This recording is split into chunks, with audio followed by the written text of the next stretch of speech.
Salut à tous et bienvenue dans ce premier épisode de la rétrospective Silent Hill. Durant cette série de vidéos, je reviendrai en détail sur les 8 jeux principaux et les 2 films qui forment cette saga horrifique si chère à mon cœur. Cependant, il me semble important de préciser que durant cette rétrospective, il ne sera pas question de faire des tests sur ces jeux et films, mais plutôt d'en faire une présentation, afin de mener une réflexion thématique sur ce qu'ils proposent individuellement, et par rapport aux autres épisodes.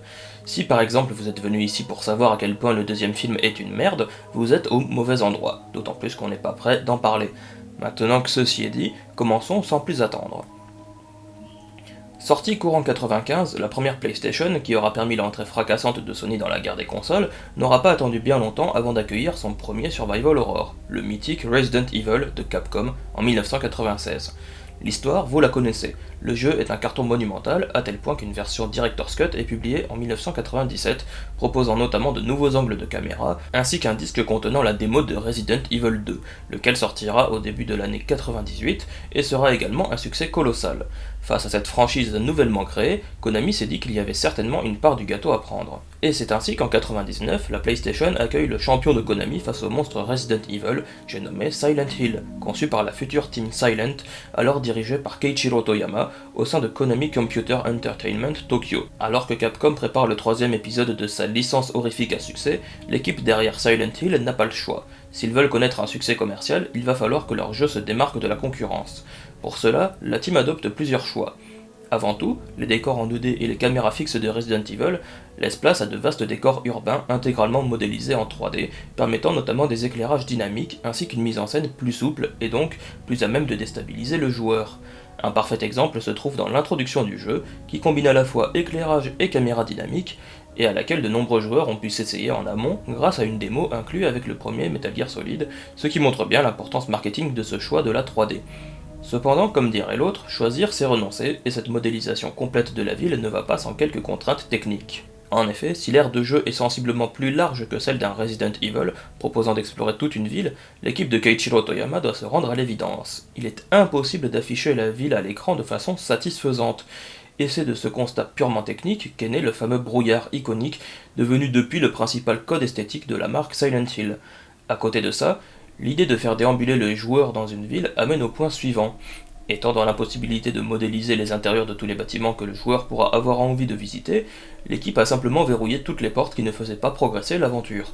Contrairement à un Resident Evil qui va faire explorer une aire de jeu aux joueurs en déverrouillant certains passages au fur et à mesure, ici, une porte fermée restera fermée si un message de la sorte apparaît, ce qui arrive très régulièrement. Ces portes bloquées seront par ailleurs indiquées telles quelles sur la carte. Enfin, le dernier élément différenciant vis-à-vis de la franchise de Capcom concerne les influences. En effet, là où Resident Evil est un jeu très cinématographique, empruntant énormément au cinéma de George Romero et au cinéma d'horreur gothique, mettant en scène des décors riches tels que des manoirs par exemple, les influences de la future Team Silent sont tout autres. Si Keiichiro Toyama n'est pas fondamentalement un grand fan de films d'horreur gore, il est néanmoins passionné d'occultisme et est un grand amateur du cinéma de David Lynch par exemple. Silent Hill va alors miser sur une angoisse bien plus psychologique, presque mystique par moments, et pour autant bien plus réaliste que n'importe quel zombie de Resident Evil. Voilà. Maintenant que cette petite présentation a été faite, je préfère prévenir que le jeu sera abordé librement et dans sa globalité. Ainsi, si vous n'avez jamais joué à ce Silent Hill et que vous ne voudriez rien vous faire divulgacher, vous savez ce qu'il vous reste à faire. L'histoire donc de ce Silent Hill est celle de Harry Mason, un américain lambda qui vit avec sa femme. Le couple voudrait bien avoir un enfant, mais elle n'arrive pas à tomber enceinte. Un jour, ils recueilleront un bébé qu'ils élèveront comme leur propre enfant. Ce bébé, depuis baptisé Cheryl, va alors grandir jusqu'à l'âge de 7 ans. Alors que Harry et Cheryl partent ensemble vers la ville de Silent Hill, une jeune fille apparaît au milieu de la route, amenant la voiture à se planter dans le décor. Harry est alors inconscient. À son réveil, Cheryl a disparu de la voiture, et alors qu'il se lance à sa poursuite, il devient rapidement évident que quelque chose cloche dans cette ville recouverte par une brume épaisse. Suivant une petite fille qu'il suppose être Cheryl, il est témoin de la nature changeante de Silent Hill. Une sirène retentit, et le monde se métamorphose sous ses yeux. Harry tombe alors sur un cadavre crucifié sur une barrière de barbelés, et s'évanouit lorsque des monstres difformes commenceront à l'attaquer. Il se réveille dans un diner, où il fait la connaissance de Sybil Bennett, une policière de Brahms, la ville voisine, et qui a elle aussi eu un accident à l'entrée de la ville.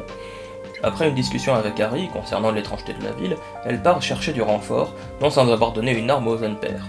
Alors qu'il tue le temps à l'intérieur, un bruit étrange émane d'une radio portative posée sur une table.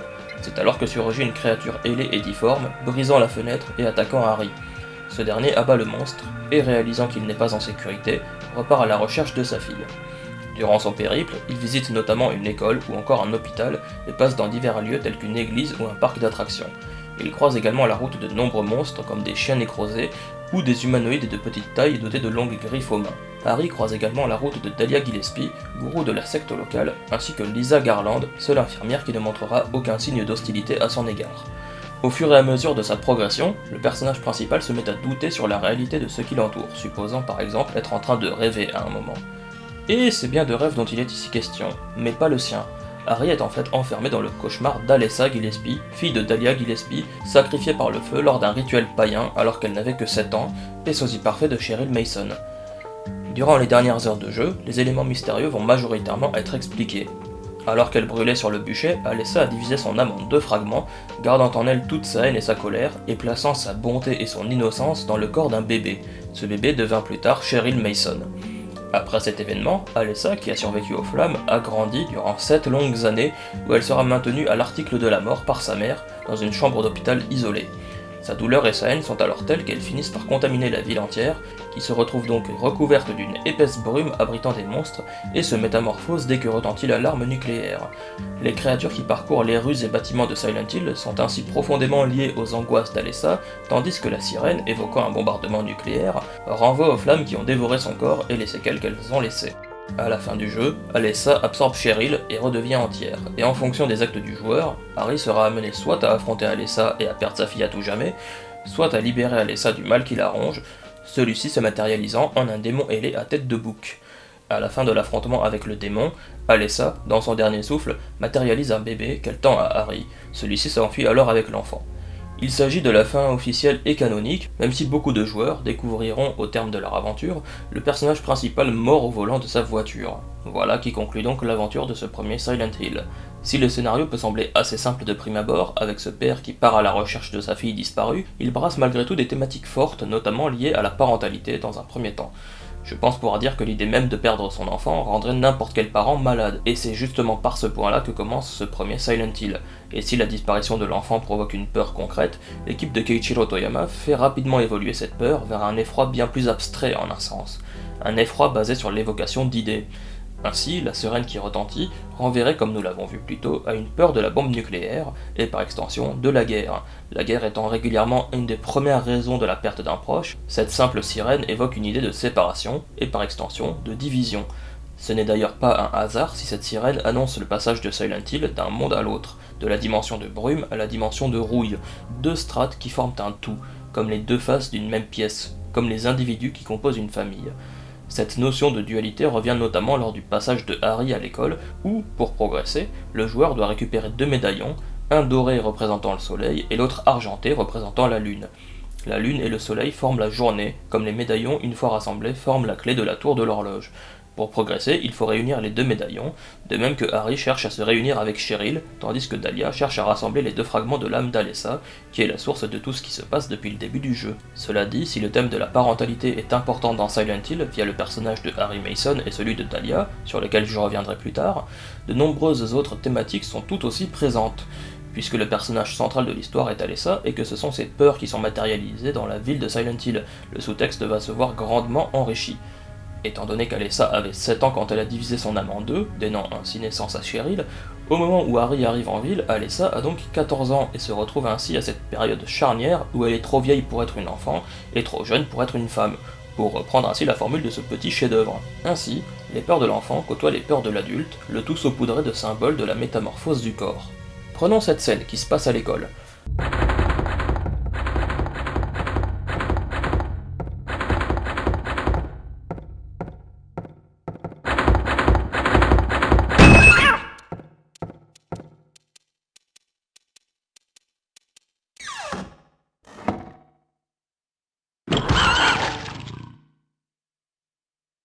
Étant donné qu'à Silent Hill tout a un sens, et qu'il s'agit du seul animal non altéré présent dans tout le jeu, il fait assez peu de doute quant au fait que ce chat ne représente pas véritablement l'animal en tant que tel.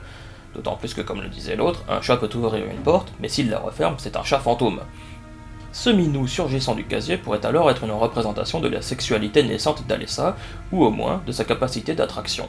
Le fait que le chat en question se fasse dévorer hors champ laisserait alors peu de place au doute. Plus tard, lorsqu'Harry rouvre ce casier, les parois alors recouvertes de sang pourraient ainsi représenter les séquelles qu'ont laissées les maltraitances et tortures, voire un possible viol, qu'aurait subi Alessa. Le fait d'entendre un peu plus tôt des pleurs dans les toilettes viendrait par ailleurs corroborer cette idée, au même titre que le bestiaire. Ainsi, on ne sera pas étonné d'affronter des créatures humanoïdes de petite taille dans l'école, les mumblers pour les nommer, ceux qui marmonnent, renvoyant probablement aux enfants qui répandent les rumeurs et qui parlent dans le dos. A noter par ailleurs que dans la version américaine non censurée, ce sont d'autres monstres que l'on affronte à l'école, les Grey Children, des enfants armés d'un couteau et qui, d'après certaines sources, semblent prendre du plaisir à infliger de la souffrance et à blesser. Impossible alors lorsque l'on parcourt l'école de ne pas repenser à cette salle de classe ne renfermant qu'un unique bureau, vraisemblablement celui d'Alessa, lequel est gravé d'insultes et de menaces. Ces monstres que Harry affronte seraient donc la matérialisation du harcèlement scolaire qu'aurait subi Alessa durant son enfance. Pour le reste, divers monstres sortent du lot. Premièrement, le Air Screamer, cette espèce de ptérodactyle auquel la couleur chair et l'aspect nécrosé confèrent une allure démoniaque, comme une version infernale de la figure de l'ange dans la droite lignée du boss final du jeu, Incubus. Il y a également le Romper, une autre créature humanoïde qui se déplace à quatre pattes et qui attaque Harry en lui bondissant dessus et le plaquant contre le sol afin de le mordre violemment. Il est communément admis que cette créature symbolise la peur et la haine de l'adulte que nourrit Alessa, cependant, son aspect bestial et son mode d'attaque pourraient également en faire une représentation directe d'un potentiel viol qu'aurait donc subi la jeune fille avec cette façon de plaquer le joueur au sol. Et enfin, on retrouve les infirmières, ici bien différentes de la version devenue iconique par la suite. Il s'agit en fait du personnel soignant de l'hôpital, homme ou femme, qui semble contraint et forcé à blesser le joueur à cause d'un parasite. Bien plus qu'un protocordyceps façon The Last of Us, ces monstres semblent être la représentation directe des médecins qui gardent Alessa en vie d'après les ordres de Dahlia. Pour appuyer cette idée, le joueur pourra ramasser une cassette contenant un enregistrement vocal de l'infirmière Lisa qui supplie pour laisser mourir cet enfant et arrêter de la torturer ainsi. Par ailleurs, l'une des attaques de l'infirmière est en fait une étreinte, inoffensive en soi, mais problématique quand un autre adversaire en profite pour attaquer. Il pourrait s'agir d'une simple façon d'immobiliser le joueur, mais l'étreinte de Lisa lors de sa première rencontre avec Harry, une étreinte chaleureuse et pleine de soulagement, viendrait quelque peu bouleverser l'idée derrière cette attaque, étant donné que l'infirmière Lisa n'est au final pas différente du reste du personnel soignant que l'on rencontre, seulement elle n'en a pas encore conscience. Peut-être que cette étreinte n'est finalement pas tant une stratégie d'attaque qu'un appel à l'aide. Pour un jeu d'une telle richesse symbolique et métaphorique, il est important de réfléchir sur le sens, pas seulement de ce que l'on voit, mais aussi de ce que l'on fait, notamment via les énigmes, lorsqu'on doit utiliser les touches muettes d'un piano pour jouer la mélodie des oiseaux silencieux, ou encore verser un produit chimique sur une main afin de briser son étreinte, sans oublier les initiales de personnes à assembler pour former le mot alerte. Ce n'est pas sans raison. Pour l'énigme du piano, il est bien question d'oiseaux, soit la variété animale qui compte le plus d'espèces chanteuses, et qui sont ici réduites au silence. Il y a quelque chose de l'ordre du contre-nature, voire même de la perversion dans le sens premier du terme, l'idée de pervertir, d'altérer en mal, idée que l'on retrouve avec les touches muettes du piano. Ça crée un désordre, une non-concordance entre un élément et sa fonction. Et ce concept s'applique parfaitement au parcours d'Alessa, ainsi qu'à son rapport aux autres, qu'il s'agisse de sa mère malveillante, ou encore des médecins qui la maintiennent en souffrance. Cette dissonance a vraisemblablement contribué à créer en Alessa une peur de l'adulte, illustrée notamment par ces figures fantomatiques enfantines qui fuient Harry dans l'école et l'attaquent dans le nulle part. Par ailleurs, ces créatures invisibles sont typiques de l'idée de ce qui est caché, de ce qui est là, sans qu'on puisse le voir. Il y a bien sûr ces enfants invisibles, mais aussi ces symboles dissimulés sur des tableaux que l'on révèle en prenant en photo, sans oublier l'autel religieux caché derrière une étagère chez l'antiquaire, ni ce chant d'oiseau émanant d'une cage qui ne renferme qu'une clé. C'est la mise en pratique de cette idée, que tout est là, même si le joueur ne le voit pas. Il s'agit à la fois d'une façon pour le personnage de progresser, et d'une invitation pour le joueur à réfléchir et aller au-delà de ce qui lui est donné à voir. À s'interroger aussi bien sur le quoi que le pourquoi, afin d'avoir une vue d'ensemble. Personnellement, je ne peux m'empêcher de trouver la démarche similaire à celle d'un David Lynch par exemple. Je pense notamment à Mulholland Drive, sorti en 2001, qui était construit comme un puzzle à l'attention du spectateur. À la fin du film, plusieurs éléments étaient donnés, mais c'était au spectateur de réassembler toutes les pièces afin d'avoir l'image, sinon complète, au moins globale. Par ailleurs, il y a fort à parier que l'œuvre de Lynch a été une forte source d'inspiration pour l'équipe de Keiichiro Toyama, même si elle est loin d'être la seule. Et pour continuer sur les inspirations et influences, le postulat de la ville noyée sous une épaisse brume abritant des monstres sanguinaires renvoie bien entendu au livre The Mist de Stephen King. Une histoire qui, par ailleurs, incluait déjà dans son récit une femme fanatique antagoniste prête au sacrifice humain, en la personne de Madame Carmody. De Stephen King, on retrouve aussi des éléments de Carrie, avec cette jeune fille rejetée par les jeunes de son âge, vivant sa métamorphose corporelle de façon traumatique, tout en étant maltraitée par une mère religieuse. À l'issue de l'histoire, après que Carrie se soit fait recouvrir de sang de porc, elle va laisser exploser toute sa rage et sa colère, créant un incendie au lycée et dans la ville qui fera 440 morts et amènera les habitants survivants à déserter les lieux. Par ailleurs, dans Silent Hill, la scène de la mort de l'infirmière Lisa semble visuellement faire directement référence au film Carrie avec la fameuse séquence du bal. En outre, l'on retrouve également des éléments de The Fog de John Carpenter, avec ce brouillard amenant la mort avec lui, ou encore de Prince des Ténèbres, du même Carpenter, via ce démon qui cherche à rentrer dans notre monde, pervertissant et envahissant celui-ci au fur et à mesure.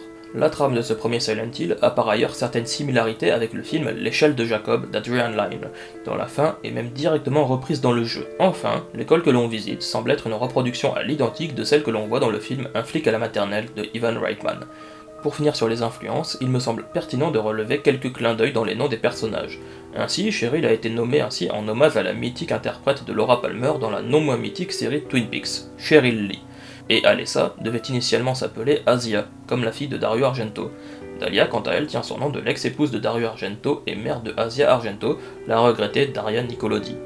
A noter également la présence de ce dessin dans les couloirs de l'école, et qui me semble beaucoup trop spécifique pour ne pas être une référence directe au syndrome de Stendhal de Dario Argento. Dans ce film, Anna Mani, interprétée par Asia Argento, se mettait à la peinture pour matérialiser et extérioriser ses blessures psychologiques suite à un viol. Enfin, comment parler de Silent Hill sans au moins aborder son compositeur légendaire Akira Yamaoka? Eh ben c'est impossible, tant son travail sur le jeu est important et tient une place de premier choix dans les sensations ressenties par le joueur, aussi bien lorsqu'il tient la manette que quand il ne joue pas. Dès son introduction, le jeu nous happe par une mélodie à la fois inquiétante et mélancolique, et qui aura marqué au fer rouge plus d'un possesseur de PlayStation en 1999. Ce seul morceau illustre à merveille ce qu'est la bande originale de ce premier Silent Hill, alternant des pistes extrêmement oniriques et mélancoliques, telles que Tears Off ou encore Not Tomorrow, le thème de Lisa, ainsi que des morceaux bien plus oppressants et agressifs. Je pense notamment à My Heaven ou Until Death, qui combinent des sonorités industrielles superposées à une trame sonore étirée sur toute la longueur du morceau, formant un brouhaha assourdissant, un peu à la manière de ce que pouvait proposer le groupe Goblin pour le Suspiria de Dario Argento. Plus globalement, sur ce premier Silent Hill, Akira Yamaoka va davantage travailler des atmosphères sonores, tantôt mystérieuses, tantôt cauchemardesques, qu'il ne va chercher à créer des thèmes musicaux mémorables, bien qu'il y en ait, évidemment, lors de moments plus posés. A noter également la présence d'un chant espagnol lors du générique final, si le joueur a eu la pire fin possible. Cette chanson, composée donc par Yamaoka, alors aidée par Rika Muranaka, qui est principalement connue pour son travail sur la saga Metal Gear Solid, est interprétée par la chanteuse de tango Vanessa Quiroz. Les paroles évoquent ici l'idée d'un amour non réciproque, d'une personne qui ignore ce qu'on attend d'elle et qui s'interroge sur la séparation entre l'imagination et la réalité. Bien qu'il soit question d'amour, chanté par une femme adulte, tout cela peut parfaitement s'accorder au personnage d'Alessa qui ne demande que l'amour d'une mère et qui ne comprend pas ce que cette mère en question attend d'elle. Ainsi, si ce tango peut sembler hors propos lorsqu'on l'entend en jeu pour la première fois, alors que Harry a tout perdu à jamais, le chant est en vérité lourd de sens par rapport à l'histoire même de ce Silent Hill, et donc surtout d'Alessa. Et à ces compositions musicales vient s'ajouter tout le sound design créé également par Akira Yamaoka, qui vient parfaire cette sensation de malaise qui habite le joueur lors de l'aventure. Je pense bien évidemment à l'alarme de la radio dont le grincement strident vient briser le silence dès qu'un monstre est proche, et à laquelle vient parfois se greffer une piste assourdissante, pouvant générer une véritable sensation de panique.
is this?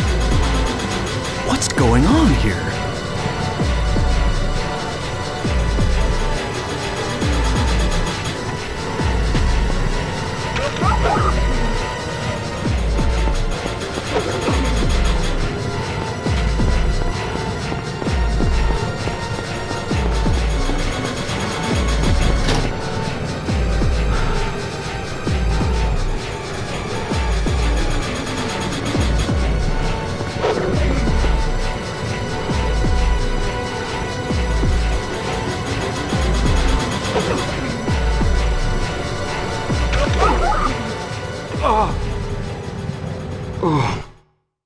Par opposition, lors des phases plus calmes, Yamaoka n'hésite pas à réduire drastiquement l'habillage sonore, ne laissant qu'un souffle en fond lors de nos errances dans les rues et osant même le silence pur et simple dans les intérieurs. Ainsi, seul le bruit résonnant de nos pas vient rythmer la progression et briser un silence morbide.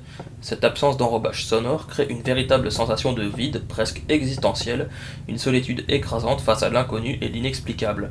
Bref, si Silent Hill effraie et angoisse, c'est autant grâce à ses visuels morbides qu'à son atmosphère sonore extrêmement prenante. Avant de conclure sur ce Silent Hill 1, j'aimerais juste revenir sur cette phrase d'introduction. Fear of blood tends to create the fear for flesh, que je traduirais par la peur du sang tend à créer la peur pour la chair, et dont l'interprétation communément admise semble être l'idée que le fait de voir énormément de sang amènerait à avoir peur pour son propre corps, de ce qui pourrait nous arriver en somme. Ainsi, voir un homme crucifié de toute tripe dehors créerait une angoisse qu'il arrive la même chose au personnage principal. Je me permets cependant d'apporter une autre hypothèse. Étant donné l'âge d'Alessa au moment du jeu, 14 ans pour rappel, soit la période, sans mauvais jeu de mots, de tous les changements, notamment corporels, le sang dont il est ici question pourrait faire référence en fait aux premières règles, et la peur pour la chair serait ainsi tout simplement une angoisse du corps. Je rappelle au passage que l'histoire de Carrie débute justement par des premières règles qui plongent la protagoniste dans un état de panique et qui l'amènent indirectement à redouter une potentielle relation avec un garçon. Et étant donné les autres points communs entre l'histoire d'Alessa et celle de Carrie, disons que l'hommage ne me paraît clairement pas impossible, d'autant qu'il ne serait pas le seul.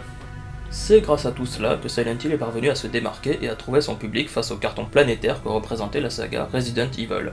Une atmosphère suffocante et un scénario simple mais extrêmement riche, invitant le joueur à la réflexion, auront hissé ce Silent Hill au rang d'incontournable de la PlayStation, si bien que Konami lança sans tarder la production d'une suite, Silent Hill 2, sortie 2 ans plus tard, soit en 2001, sur la toute nouvelle console de Sony, la PlayStation 2. Mais ça, nous en parlerons une autre fois. Je vous remercie pour votre écoute et je vous dis à bientôt pour la suite de cette rétrospective.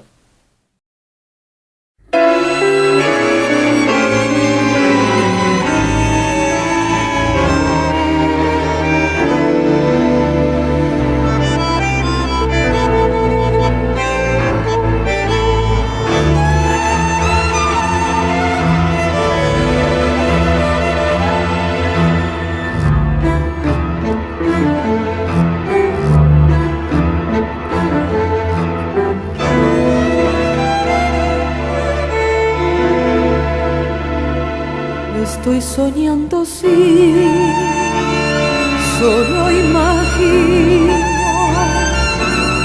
todo es real, ojalá que así no fuera. Es solo otro día, otra noche fría, no sé si me buscas o si me esperas, puedo ver en tus ojos y también tu rostro